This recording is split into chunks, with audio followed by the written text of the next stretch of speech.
Halo semua, selamat datang di podcast Belajar Bareng, tempat kita ngobrol santai tentang psikologi pendidikan dan psikologi belajar. Nah, aku Hana dan hari ini kita akan ngebahas tentang teori sosial kultural dari Vygotsky dan juga kita akan ngebahas topik kenapa sih belajar itu perlu dukungan dari orang tua dan teman terdekat. Nah, hari ini aku juga gak sendirian, aku bersama dua narasumber yang keren banget. Ada Hanan dan Fitri. Boleh dong kenalan dulu sedikit? Halo teman-teman, nama aku Hanan. Aku itu mahasiswa semester 6 Psikologi Pendidikan. Nah, sekarang ini aku tuh lagi mempelajari tentang pendekatan-pendekatan teori belajar. Aku tuh tertarik dan gimana cara nerapinnya di kelas. Aku tuh tertarik banget sama pendekatan sosial, termasuk pendekatannya Vygotsky yang sekarang kita mau bahas hari ini. Boleh dari Kak Fitri. Halo, aku Kak Fitri, aku calon guru SD, lagi pelatihan juga. Dan sekarang nih aku juga kayak tertarik gitu dengan topik yang akan dibahas hari ini, yaitu Vygotsky mengenai scaffolding ya. Nah, jadi dari backgroundnya narasumber kita tuh udah cocok banget nih sama topik yang akan kita bahas hari ini, yaitu teori sosial kultural dari Vygotsky yang lebih tepatnya kita akan ngebahas Zone of Proximal Development atau ZPD dan scaffolding. Nah, sebelum mulai ngebahas tentang teori-teori yang mungkin berat ya, aku pengen tahu dulu dong dari Hanan dan Fitri, kira-kira ada gak sih pengalaman belajar yang menurut kalian tuh berhasil banget karena adanya dukungan dari orang lain? Boleh dari Hanan dulu? Kalau aku sih ada ya. Jadi waktu aku SD, aku tuh punya kebiasaan dimana sebelum mulai ujian, aku sama teman-teman aku tuh kayak bikin kelompok gitu. Terus nanti di situ kita ganti-gantian kayak main guru-guruan gitu. Jadi nanti ganti-gantian aku yang ngejelasin tentang materi, terus nanti teman aku gitu. Terus kita saling jawab juga kalau misalnya ada yang salah dari penjelasan kita. Nah, aku tuh ngerasa kalau misalnya kita ngejelasin materi yang udah pernah kita pelajarin, kita tuh bakal jadi lebih ngerti kalau kita ngajarin gitu. Itu sih menurut aku. Kayak kalau dari Fitri? Kalau misalkan dari aku tuh kan aku pernah ngajar ya, dan ngajar ini tuh beberapa siswa yang aku ajarin itu mendapatkan informasi yang dapat dari aku itu beda-beda. Ada yang lebih lambat, ada yang langsung dapat cepat informasinya. Nah, dari situlah kalau misalkan aku sadar nih, mereka tuh kalau nanya ke aku ngasih informasinya tuh kadang beda-beda nangkepnya. Jadi aku meminta mereka untuk coba deh kalian bonding yang bisa, yang udah paham, coba ajarin yang belum. Jadi kalian bisa saling nuker informasi. Dan dari situlah aku juga sadar kayak mengajar ini tuh bukan hanya dari guru ke siswa loh, ternyata antar teman juga bisa gitu. Oke, menarik banget ya. Berarti dari pengalamannya Hanan dan Fitri, kalau misalnya belajar itu gak cuman bisa dari dukungan guru ya, tetapi dari teman sebaya pun juga bisa. Nah, aku tuh sering banget nih ngedengar istilah ZPD atau Zone of Proximal Development. Kira-kira menurut Hanan ZPD itu apa sih, Nan? Ya, jadi ZPD atau Zone of Proximal Development itu jadi semacam jarak antara kemampuan yang kita tuh udah bisa sendiri sama kemampuan yang kita tuh harus diajarin sama orang lain. Kayak gitu sih. Oke, tentu sih aku setuju. Jadi kayak misalnya nih aku kasih contoh aja, kayak seorang anak tuh ngerjain soal matematika tambah kurang, dan dia tuh nggak ngerti nih kalau misalkan tambah kurangnya ada soal cerita. Jadi kalau dari aku ya sendiri, prosesnya itu dia perlu bimbingan dulu nih untuk cerita-ceritanya. Nah, dari situ proses tengah-tengah itu di mana anak ini belum bisa sepenuhnya tapi bisa kalau dibantu, itu namanya ZPD. Oke, jadi sebenarnya tuh kayak semacam area potensial belajar ya. Jadi bukan yang udah dikuasain banget, tapi juga bukan yang kayak baru banget gitu ya. Iya, benar banget sih. Jadi menurut Vygotsky, proses belajar ini tuh bakal efektif kalau misalnya jadi ada dua arah gitu. Nah, jadi saat siswa ini dapat dukungan yang pas, dia tuh bakal lebih bisa ngembangin potensi dia. Tapi kalau misalnya dukungan atau bantuannya itu kebanyakan, itu dia malah jadi keenakan, jadi pasif. Nah, sebaliknya kalau misalnya dukungannya jadi kalau misalnya dukungannya kedikitan, dia juga jadi stres gitu. Nah, aku tuh juga sering banget denger ZPD itu sering banget dikaitin sama interaksi sosial. Kira-kira kenapa sih, Nan? Nah, itu sebenarnya karena menurut Vygotsky ini belajar itu tuh merupakan proses sosial. Jadi bukan cuma aktivitas individu. Jadi kalau misalnya kita tumbuh lewat interaksi sama orang lain, itu tuh bakal bisa kita jadi lebih ngerti, lebih efektif belajarnya, entah itu sama teman sebaya, guru ataupun orang tua.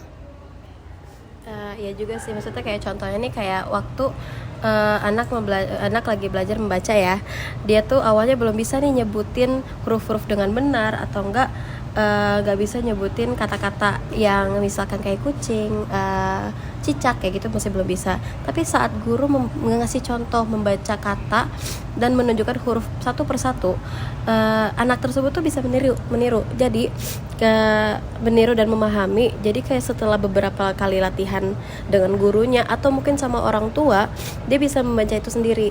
Nah, itulah bukti nyata antar pengajar secara interaksi gitu. Jadi sebenarnya tuh orang lain tuh termasuk jembatan ya untuk menemukan kemampuan baru.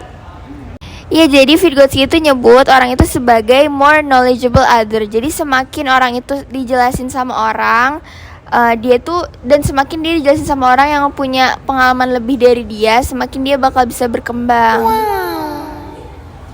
Nah, ZPD kan udah ya. Terus aku tuh sering banget ngedenger ada istilah lain yang dikaitin sama ZPD, yaitu scaffolding. Kira-kira kalau menurut Fitri, scaffolding tuh apa sih? Oke, kalau misalkan dari aku, scaffolding itu awalnya istilah tuh dari dunia konstruksi, artinya perancah. Dan itu alat bantu sementara untuk bangun bangunan kan. Gak jauh beda sama dalam makna di belajar. Dia itu bantuan bertahap dari guru atau dari orang tua atau mungkin teman sebaya yang dikasih sampai siswa itu bisa belajar sendiri gitu. Iya, jadi guru itu tuh nggak langsung ngasih jawaban ke si siswanya. Jadi bakalan dikasih dulu instruksinya pelan-pelan. Nanti begitu siswanya udah mulai ngerti, baru dikurangin pelan-pelan instruksinya. Jadi anaknya bisa coba untuk jawab sendiri gitu. Jadi tuh sebenarnya kayak kita waktu belajar sepeda waktu kecil ya. Kayak waktu itu kan kita belum bisa ngegoes, terus akhirnya dibantuin sama orang tua, dipegangin belakangnya, terus nanti lama-lama kalau udah bisa ngegoes, lama-lama dilepas kayak gitu ya. Persis banget sih. Itu kayak maksudnya jadi scaffolding itu tuh tujuannya adalah supaya siswa ini tuh bisa berdiri di atas kakinya sendiri tanpa ada bergantungan dengan orang lain gitu. Kalau misalnya dikaitin sama kelas, kira-kira scaffolding itu kayak gimana sih? Jadi banyak banget bentuknya, strategi-strategi yang bisa dipakai. Yang pertama tuh ada namanya modeling. Jadi modeling itu nanti si gurunya ini nyontohin, nanti muridnya ngikutin. Yang kedua itu namanya prompting. Prompting itu jadi gurunya ngasih instruksi sedikit-sedikit, pelan-pelan. Jadi kayak dipandu gitu. Terus yang ketiga namanya feedback. Jadi gurunya ngasih evaluasi atas jawaban siswa, jadi ada interaksi kedua arah. Terus yang terakhir namanya breaking down task. Jadi pekerjaan atau sesuatu yang besar, langkah-langkah yang besar tuh sama gurunya disederhanakan jadi langkah-langkah kecil, jadi siswanya gampang ngerti. Dan kalau dari aku ya, yang penting guru tuh harus tahu kapan dia harus menurunkan bantuan tersebut. Karena kalau scaffolding dipertahankan terus, siswa nggak akan menjadi mandiri, dia akan bergantungan dengan yang ngajar. Dan kalau misalkan kita pun cabutnya terlalu cepet nih scaffolding tersebut, nah siswa itu bakal kebingungan sendiri. Jadi emang ada timingnya untuk lepas dan memberi gitu. Jadi sebenarnya PR juga ya buat gurunya. Guru itu harus peka kayak di mana saatnya anak ini tuh masih butuh dan di mana saatnya anak itu udah lepas tangan juga udah nggak apa-apa gitu. Scaffolding tuh kayak nuntun tangan dalam waktu belajar menulis. Kayak contoh kita bantu anak kecil untuk nulis tuh megangin tangan mereka ya. Tapi lama kelamaan kalau misalkan mereka udah mulai kebiasaan, udah mulai ngerti, oh nulis A bagaimana hurufnya, B gimana hurufnya, kita pelan-pelan megang dari tangan mereka, jadi ngemegang ujung pensil tersebut gitu sih. Nah kalau dari kalian nih, kira-kira ada gak sih pengalaman kalian yang mirip-mirip sama dua teori tadi? Kalau aku pernah, waktu itu aku ngajarin adik aku matematika. Jadi awalnya aku kasih langkah-langkah besarnya tuh ke dia, gimana caranya. Tapi lama-lama aku coba tanya, coba ayo langkah berikutnya gimana. Nah dari situ dia mulai mikir sendiri kan, mulai kayak inget-inget sendiri. Oh iya gini, terus dia jadi lebih ngerti. Itu sih menurut aku contoh dari ZPD dan juga scaffolding. Mungkin kalau dari aku pas praktik di sekolah aku ngasih kerangka bikin karangan, minta siswa-siswi untuk bikin karangan. Dan di minggu pertama ini aku ngasih contoh dan kerangkanya kayak bagaimana, dan di saat mereka udah mulai paham, mereka udah mulai ngerti secara teori, di minggu selanjutnya mereka mencoba sendiri dan isi sebagian tersebut. Lalu juga kayak mereka secara mandiri mau nyoba nulis sendiri tanpa bantuan aku, tanpa minta tolong kayak ini isinya harus kayak apa ya, kayak gitu. Dan dari situ aku jadi paham, oh ternyata tuh kayak penting banget nih ngajar bertahap daripada langsung asal ngasih gitu. Jadi sebenarnya tanpa kita sadarin kita tuh sering banget yang ngelakuin hal yang sebenarnya tuh sama kayak konsep ZPD dan scaffolding ini ya. Nah dari obrolan hari ini tuh bener-bener menarik banget. Aku bener-bener dapet banyak insight tentang ZPD dan scaffolding. Jadi kita tuh belajar bahwa proses belajar itu gak pernah sendiri ya. Jadi selalu ada dukungan dari orang lain, baik itu dari orang tua, guru, ataupun teman sebaya juga bisa. Iya, jadi ZPD itu tuh nekenin, ngasih tahu kita bahwa sebenarnya semua siswa itu punya potensi sendiri-sendiri untuk berkembang. Asal ada yang ngebantuin dia, ada yang bimbing dia sesuai dengan kebutuhannya masing-masing. Dan kalau scaffolding itu kita paham tugas guru tuh nggak hanya mengajar loh, kita membimbing membimbing siswa-siswi ini tuh sampai mereka bisa belajar sendiri.